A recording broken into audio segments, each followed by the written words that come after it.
Hi, this is Kevin. Greg and I took this week off to celebrate Father's Day with our families, so Joe and Ward stepped in to do a podcast of their own that's talking about a subject near and dear to their hearts. It's a fascinating discussion. I think you'll enjoy it, and I'll be back with Greg, with Ward, and with Joe, and with Linda and the rest of the gang in the next couple of weeks.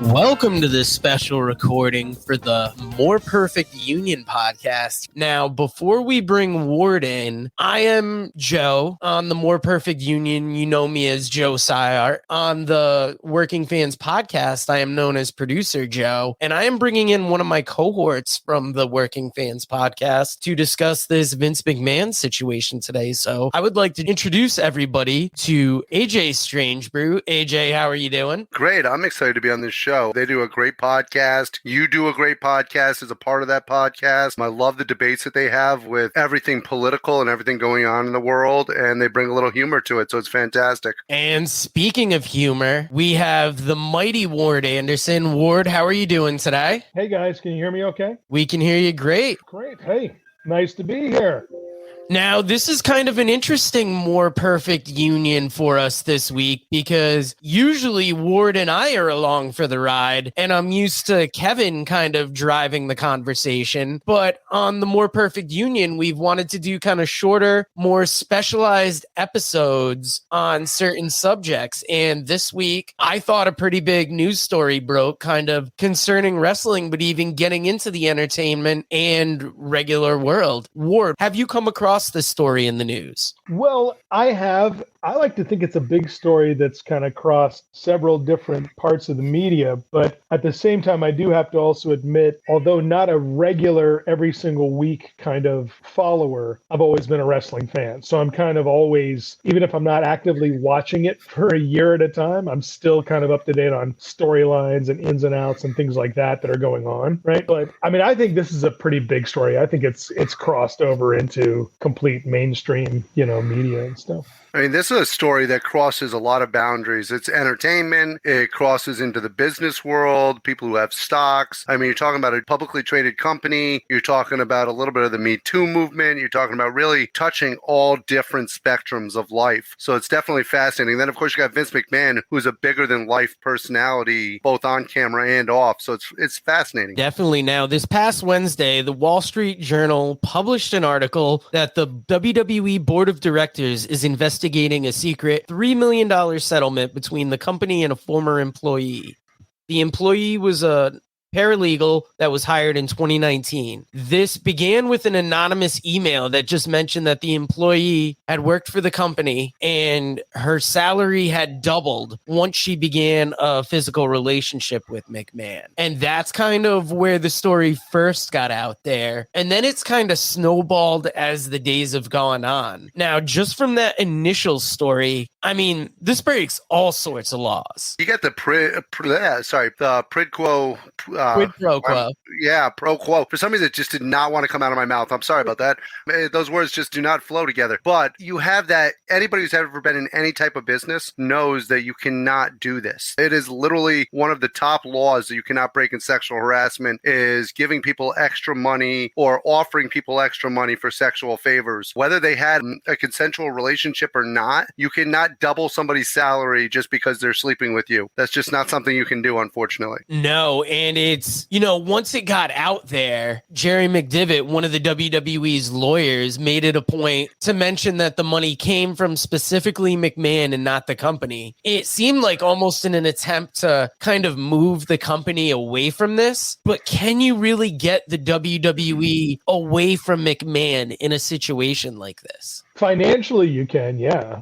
I mean, that was what the point of doing that was, right? Financially and legally, you know what I mean? They can get away from it, but of course not. I mean, everybody, come on. We can talk about it being publicly traded and et cetera, all we want. But when you think of the WWE, you think of Vince McMahon as part of that. You simply do.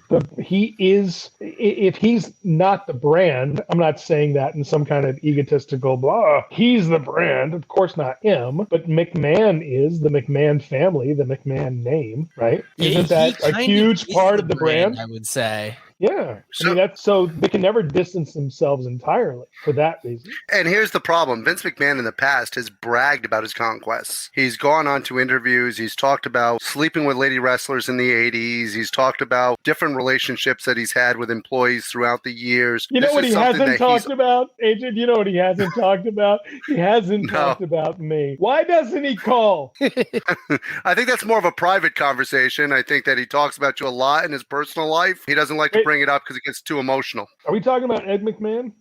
we could talk about Ed McMahon. I am a huge Johnny Carson fan. You're right. You're absolutely right. And doesn't it almost show the hubris that he's almost not adapting with the times? He's carrying on like he has always had. And given the way he's conducted himself this past week, including appearing on national TV right after announcing that he stepped down from the company, that kind of shows a certain lack of care, I think, towards the story. Well, he's always gotten away with it, right? So, I mean, you talk about like, well, he's got his conquest and this shows, and it's like he's out of touch or whatever. What evidence does he have that he's out of touch? Like everything he does, he gets away with. When you've gotten away with it your whole life and you've done it time and time again and there's been no repercussions, it sets a pattern and it makes you feel almost like you're invincible, like nobody can touch you. And I mean, the guy's beating the federal government, for Christ's sakes. In steroid trials, he's beaten them in all kinds of things. He's overcome everything. Jerry McDivitt basically gets him off the hook for anything he's ever been on the hook for. And I'm a little worried about this because I think people are going to see it as a professional wrestling story. And, it's going to be the hot topic for like a week or so. And then it's going to blow over and then he's going to get away with it again. Do you think there's any chance, guys, that maybe we'll be taking it more serious now? Like, has the Me Too movement come far enough that we could get some actual change here? I got to be honest with you. The problem here is that it always comes down to the fans, and I don't know. I don't know what makeup of WWE fans are pro or indifferent to Me Too. So, I mean, that's what it ultimately depends upon, is how the fans react, right? They cheered him on Friday night when he came out and spoke on SmackDown and spoke nothing about this. He just did. I was going to say, to Ward's point, he came out to not just did they cheer him, he came out to an ovation on Friday night. And all he literally said was very simple. Their slogan, then, now, forever. And then he said, together. That was all he said in that interview, and was then he us together. The mic a little flippantly at the end, that it was almost like it gave me the impression of I can do what I want. And it was just almost like him swinging his dick around in front of a national TV audience. Now, do you think the average person out there, how are they going to look at it as opposed to a wrestling fan? Because I feel like a wrestling fan is almost a biased opinion, and a lot of them are just going to look the other way on it. Isn't that all that matters ultimately? I mean, at the end of the day, I can tell you this, I do follow wrestling. Like I told you, loosely, but I do. And nobody's been talking about this outside of people that are into wrestling. Like nobody is talking about it. And you know me, man. I have many circles and I talk politics and current events with everybody. And the McMahon thing, people just, they're not surprised and they just kind of wave it off as, of course, that's what he's done. And it seems that wrestling fans, you talk about the response this week. I mean, it doesn't seem to concern them, to be honest. I mean, I'm not going to judge, you know what I mean? But it doesn't seem to concern them. The reason why he did that is because he knows average Joe on the street is never going to see what he said on SmackDown. But what it is going to do is it's going to literally tell the wrestling fans, the WWE universe, you guys are with me. You guys are behind me. Hey, you know who I am. You know what I do. Let's go. We're in this together. So it doesn't hit anyone outside of wrestling. All it does is push the people who would be behind him anyways and get them fired up for him. Well, I mean, and isn't it possible, all right, isn't it possible that a form of sports entertainment that has millions of fans who are predominantly male might not be as interested in something from a Me Too perspective? Yeah, absolutely. Do you know what I mean? I'm not going to sit here and do the whole, well, of course, wrestling fans are anti. I'm not going to do that because I know that wrestling fans are as diverse as anyone else, but it is a predominantly male audience, right? Although those men may be diverse, it is a predominantly male audience, right? So it may be that plenty of people, even who are pro Me Too, but pro wrestling fans, are choosing just not to even look at it or think about it that way, because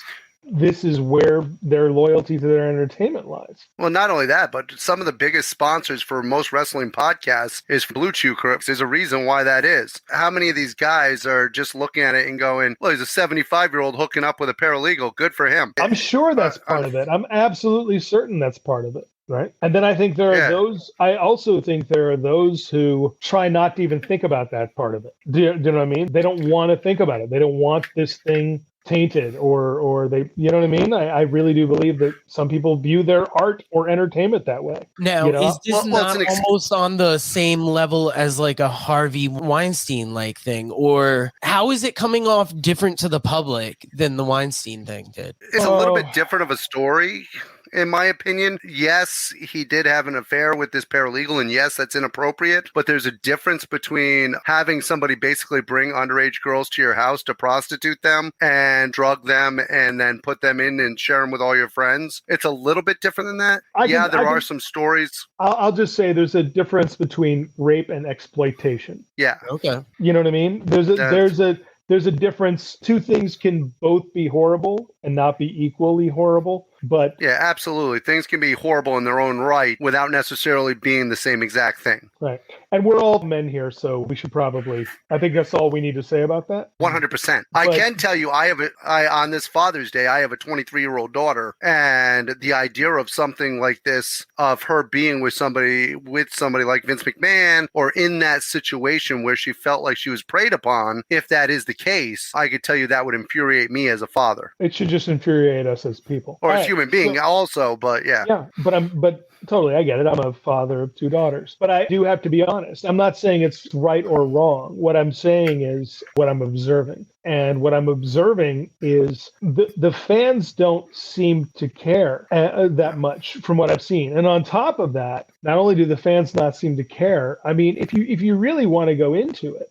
this all does seem like shit that's a work. It all does seem like something that's ripped from their own storyline. Like the fans have gotten used to people coming back from the dead and beating each other to death and then being friends for a little while and then throwing each other through tables because someone got married at a drive-through. I mean, there's already this level of ridiculousness to the show, to the brand. Right? So why would this be? It's really not that far off from some of the storylines that they've had over the years, is it?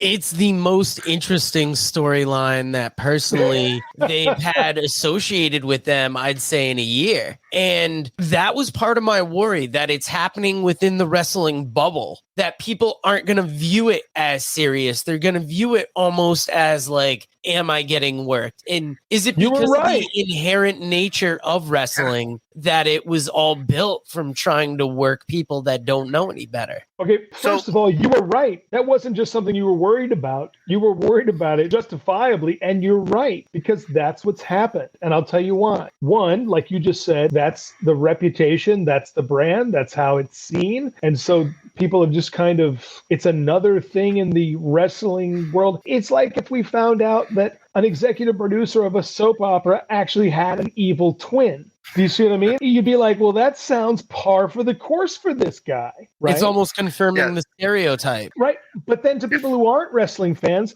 they've always seen Vince McMahon as a bit of a shyster, right? As a carny selling his wrestling, right? They've seen it that way. So this to them is just more proof of that. The wealthy carny paying off the broads, right? That's how people... So did any of this surprise anybody? No. Is it a stretch to say that Vince McMahon is this generation's P.T. Barnum? I don't think it's that much of a stretch. And if I came to you in 6 months and said to you, hey, this story, this whole thing, believe it or not, it's actually just been a storyline. It was just to get Stephanie back in control. Of course. You wouldn't be shocked. That's one of the crazy things, because Stephanie had stepped down for a leave of absence like a month or two ago. And just this week, Vince stepped down as CEO while they're doing an investigation, and she is coming back to fill his place. And I saw that and I'm like, that's very convenient. I mean, within the corporate structure and within family, it makes sense, but it is also blurring the lines. And I think it's causing everybody to take this less seriously, maybe than it should be viewed. That's a really, really good point, because I'm going to piggyback on that by telling you this. Right before you said that, I was about to say what I'm going to say,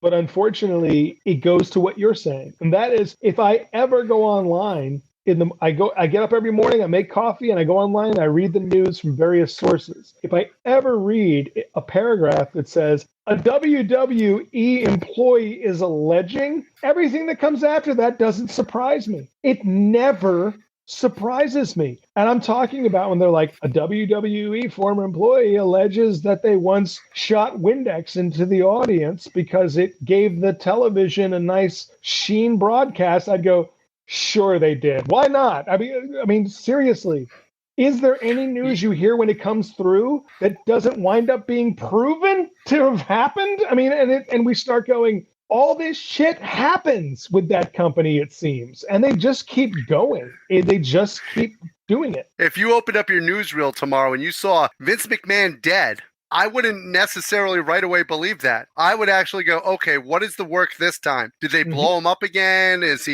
he buried by the Undertaker? What happened this time? You guys thought I was buried. I looked like I was in that coffin. I got in that coffin and I wasn't. You line up here and you kiss my ass. I know. Was he faking his death just to get away from these accusations? Almost would be my first thought. And I thought for sure this was going to be the scandal. Down. You're fired. Now, think about it. All the scandals they've had over the years that they've survived. Jimmy Snuka killing his girlfriend, Nancy Argentino. Vince McMahon supposedly paying it Wait a off. minute.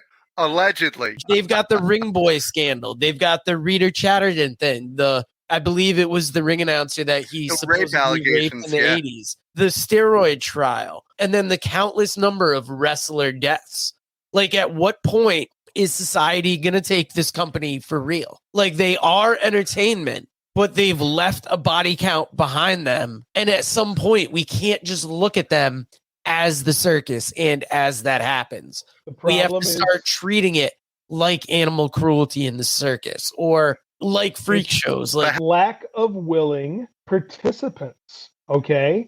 When one company has the most money for employment, okay, and everyone is an independent contractor, right? Meaning there's no job security no matter what they do to the boss. You're not going to get people to turn on, people don't get that it's not like turning on your boss at the local plant. You're talking about turning on the boss who shuts off the industry practically. Yeah.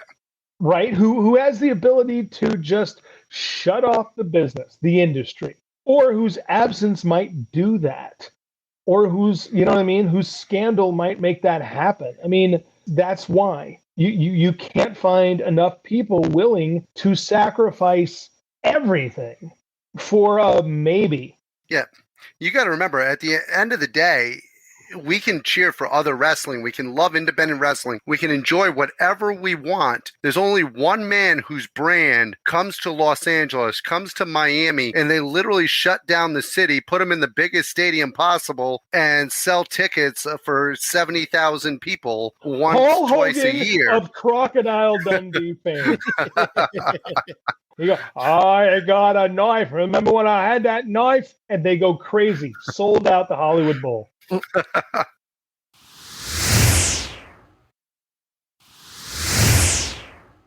So basically, kind of, what is your guys' takeaway from this? Will this have any meaningful resolution, or will it just be business as usual?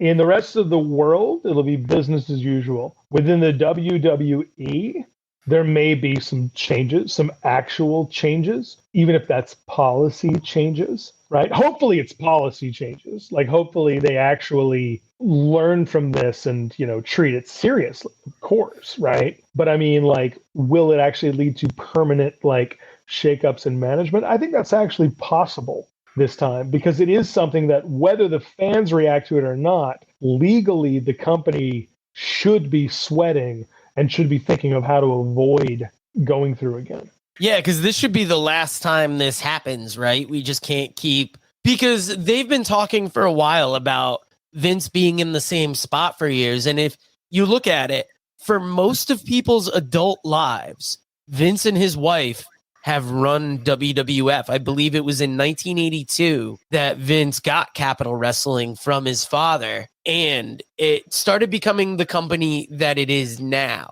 And it stayed pretty much that way, and he's gotten away with whatever he's wanted. He's a known associate of Donald Trump. I've brought it up a couple times on the More Perfect Union. Trump is a member of the WWE Hall of Fame, and I'm almost worried that that kind of thinking from that fan base is almost carrying over to this. And it's just kind of another blind eye to women's struggles in business. But how interesting is it just to picture Vince McMahon and Donald Trump hanging out on a boat together, just partying it up? I mean, that's got to be one hell of a thrill ride. I actually think that, and this is me looking at numbers, and it's not me talking about my own personal political bias. Okay, but I really do think that if the WWE doesn't kind of distance itself a little bit from the Trump, kind of persona, and even Vince McMahon, if he doesn't kind of step away from the Mr. McMahon character a little bit moving forward, I think ultimately that is what will cause the real decline in the WWE, because things are changing, right? They really are. And it's not that I don't think they're even changing, say, within the WWE or whatever, but the storylines, it's not changing fast enough, right? And I think ultimately that's what will cause its decline, because I think the outside world is changing faster than it is. It's going to come down to ego. Vince McMahon's ego I don't believe will allow him to adapt. One of the problems that he's had, even when it comes to the WWE universe and storylines, is the fact that his ego doesn't allow him to listen to his fans. So I find it hard to believe that his ego will allow him to listen to society and adapt to what he needs to as a human being. That makes sense. Before we go out, AJ, any quick words to go out on? First and foremost, thank you very much. Anytime we can have discussions based on things that are going on in the world, whether it's the world of wrestling or politics, it's always great to have discussions. Guys, we need to change the world a little bit. We do need to be a little more thoughtful of as other people other than ourselves. It can't all be based on what we've done and gotten away with for years. We have to start to try to evolve and just be better people. And it's great talking to you, man. And AJ, it's fun. I like talking about this stuff. It's interesting, but you're right. The world has to change, and I'm with you on that. And of course, wrestling is going to be slower, right? I'm not excusing that, right? I'm saying, of course it is. It's still a testosterone driven kind of, throw a guy against the floor entertainment, right? It's also why we enjoy it, right? I think it is changing. I think you guys are proof that it's changing, because, the fans are pushing for the way the rest of society is pushing. So it will change, just hopefully faster than we probably think. Yeah, I think it's very much a base level of entertainment, but as with anything in this world, you can take your entertainment seriously, and especially when real world issues creep in like this, to be able to speak to them helps. So everybody, thank you for joining us for this special edition of the More Perfect Union podcast. And Kevin, thank you again.